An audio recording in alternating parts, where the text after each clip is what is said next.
Oh, hey girl, hey. I am so excited to be bringing this video to you.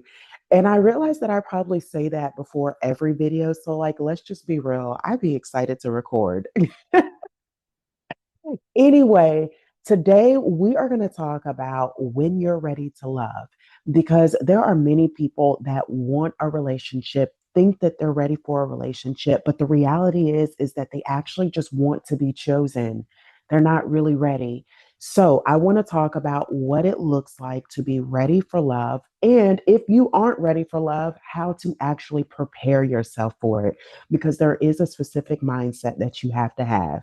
My name is Megan. I am your emotionally intelligent bestie, and I am here to drop a few gems on you because if it's one thing I know for sure, is that when you are insecurely attached or when you are always dating the same kind of person, there is just certain information that never reaches you. You look out and you see it happening for everyone else. And you see these women on social media and they have all of the confidence in the world and they have the husband and they have the family and the house and all these things.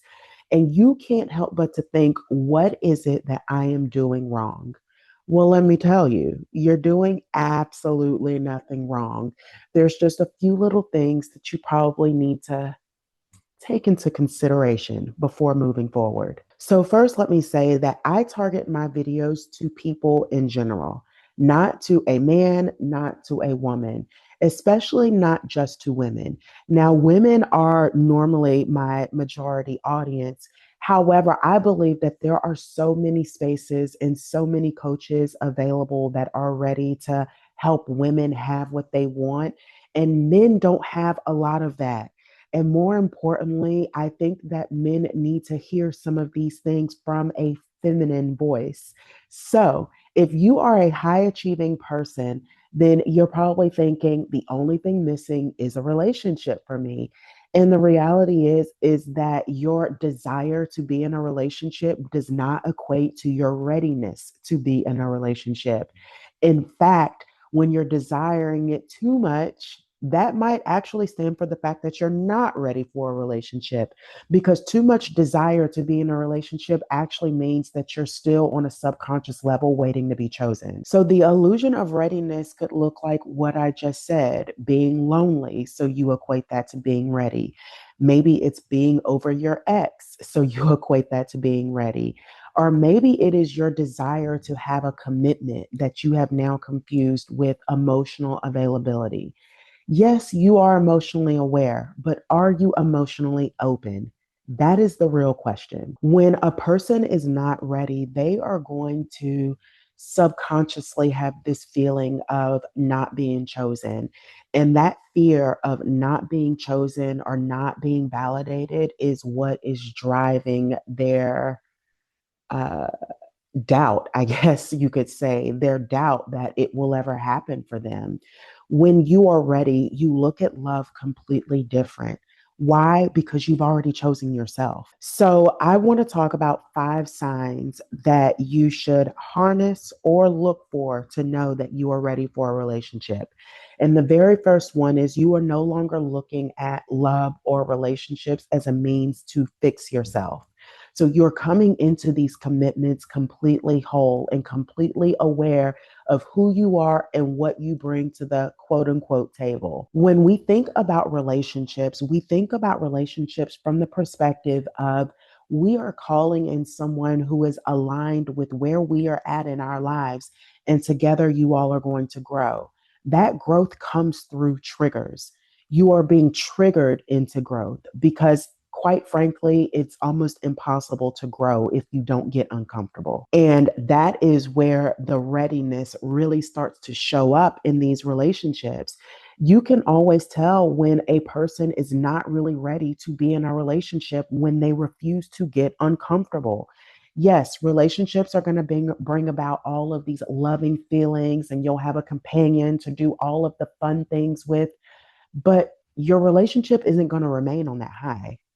There are peaks and valleys in relationships, and if you're not prepared to deal with those head on, then you're going to find yourself in this cycle of self hate, self abandonment, just overall out of alignment. The next sign that you are ready for love is you take accountability for your patterns without shame.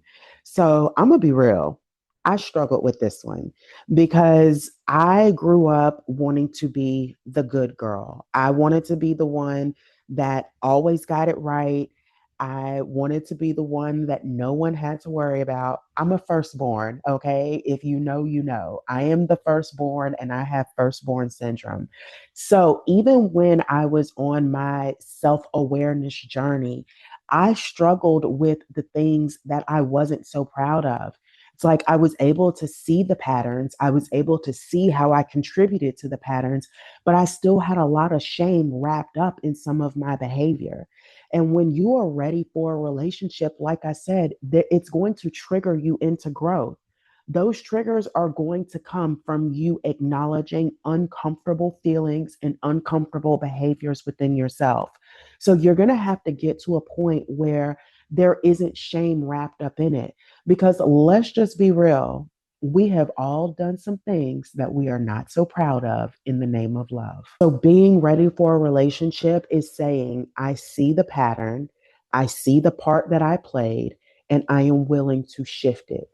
That part of you that might have acted in a way that you aren't proud of, what we call out of character, out of pocket, that part of you was actually trying to protect you. So you have to flip the narrative and stop thinking, oh my God, I embarrassed myself. No, you protected yourself. You were doing the absolute best you could with what you knew at the time. Now that we know better, we do better. So, my next sign that you're actually ready for real love is that you stop romanticizing inconsistency. And inconsistency, I realize, is a word that doesn't normally land for people. So, let me just say you stop romanticizing mystery because that's what it feels like when a person is subtly breadcrumbing you. They're inconsistent and they're giving you a little bit of mystery. You are no longer looking at people and thinking that there is some kind of excitement in the not knowing because you have regulated your nervous system. And more than anything, consistency and being able to know exactly where you stand with the person is the biggest turn on that you could have. Now, I'm not going to say I was ever that girl that was completely enamored with the person that left me guessing. However, when a person would leave me guessing, I would be like, oh, they just want to take it slow. Or, oh, they don't want to become predictable. No, those that are interested in you, they want to be predictable. They want you to know exactly how you feel, how they feel about you, because they're not going to take the chance for someone else to step in and do that for them. They're not going to take those chances of potentially losing you. People who want you don't play about you. So when you stop romanticizing inconsistency, that is when you know that you are really ready for a relationship because you are no longer on the track of giving people space to play with your feelings, basically. And that actually brings me to my next point. You know your standards and you're not afraid to vocalize what your boundaries are. So I actually I don't want to say got into it, but had a disagreement with someone on my Facebook. And she was a friend of mine. But ever since I've stepped into this coaching role, I'm realizing that there are just certain conversations that I can't have with people because they're going to always try to take it as advice when it's like we have been talking about relationships for forever, you know? But anyway, so I kind of got into it with this girl because she was talking about how, this guy that she had met online, he would always only message her in the middle of the night. And then when he did, he would always allude to something sexual. And so instead of meeting those messages with silence, she would send back these long paragraphs about how she needs to be valued, how she's not that kind of girl, How dare he talk to her like that? And it was just like this whole thing, right? And all I sent was, girl, we don't entertain those messages. We meet them with silence. Because this is the thing, when you have certain boundaries and expectations for yourself, there are certain ways that people just know not to ever approach you. Think about someone that you hold a high regard to. Think about the conversations that you would have with that person, how you would behave in front of that person. Now think about someone that you have very little respect for. How would you approach that person? There's a big difference. Now, I'm not saying one person is better than the other because we're all created equally. However, when people don't think highly of you, they will come at you any kind of way. They will shoot right off the rip and will not think nothing of it. You cannot control that, but you can control how you respond. So if you are continuing to respond to negative behavior, to poor messaging or whatever, then you're still entertaining it, which means that you're still not ready, because a person that holds a certain level of respect for themselves, they do not entertain disrespect. They handle disrespect with silence, because whether you are anxious, avoidant, disorganized, whatever, people get the message of silence. And then my last sign of knowing that you are ready to be in a relationship is the fact that you are willing to be alone than to continue to shrink yourself. So when we find ourselves in these toxic relationship cycles, we find ourselves giving away little pieces of us that we think aren't important in an attempt to maintain a connection. But the thing is that every part of you is important.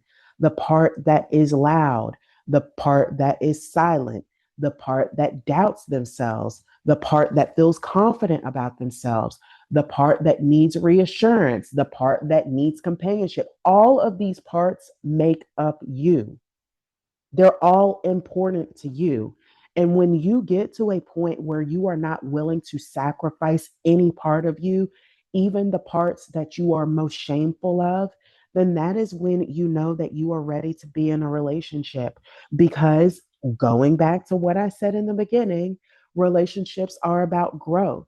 And you cannot grow if you refuse to be uncomfortable. So that means that you are willing to be in the presence of someone who is not only going to see all of the amazing things that you bring to the table, but they're also going to see some of the things that may be considered weaknesses. And I hesitated in saying that word because I actually hate to refer to anything as a weakness, because there's so much power in those parts that we aren't so proud of. Like, yeah, it's great that you realize you're really good with people. And so you keep putting yourself in settings where people are going to hear you. But what about that part of you that is shameful for some of that behavior that you may display in relationships? That part of you is very powerful too, because it's giving you an inner look to your subconscious world. And your subconscious, considering it plays out through 95% of our lives, is where you hold your power. So now it is time for you to think about, are you waiting or are you becoming? Because a person who is ready for love, they aren't waiting for someone to come along and rescue them. They are little by little every day trying to become the person that someone would actually want. You don't want a project, so what makes you think other people do? People don't want to fall in love with potential, because potential has broken many of hearts. So when you think about becoming a person who is ready for love, you have to think about embodying it. Think about the way that you date. I actually just created a short on this. I don't know if I posted it yet or not, but I talk about that when you are dating and you're dating from a place of just being afraid to have your heart broken, that's not a person who is ready for love. Because with every connection, you get to know another part of you. a side of you that can only be brought out through connection. So if you're at a place where you're afraid to feel these feelings, you're not really ready for love. And that's okay. But that also means that it's time for you to start flipping the narrative. Because when you're ready for love, you don't just desire it, you become it. You become it in the way that you handle rejection.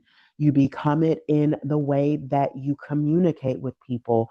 You become it in the way that you treat yourself. What happens when you feel like you're in this in between point? Because I realize that many of you are doing the work, you're reading the books, you're recognizing the patterns, you're learning to love yourself, yet you're still not calling in the love of your life. Well, you're really in this in between phase. And that in between phase is what I like to call the gray area, where it's like, okay, we've done all of the work. Now we have to kind of sit with the feelings of loneliness because there is no better way to know what you want than through contrast. You're sitting with what you don't want.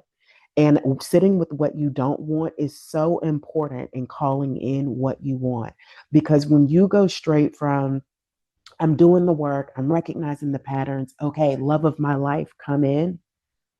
Well, you're missing that one part. And that one part that you need to be in a relationship is your healthy sense of autonomy. You cannot gain a healthy sense of autonomy if you keep yourself in connection.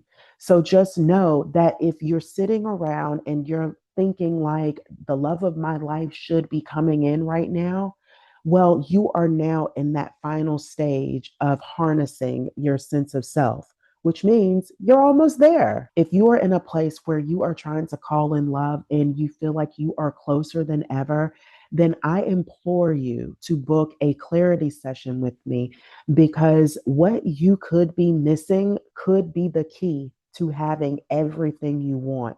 And it is impossible for us to see who we show up without having a reflection. I would love to be your mirror. My name is Megan. I'm your emotionally intelligent bestie coming at you with, I hope, another banger. I hope that you got something from this video. And of course, like always, please share your experience in the comments. I love reading some of the things that you all write just because it really reaffirms that we are all kind of the same. We're not really that different. And separation is just an illusion. Until next time, I will see you later.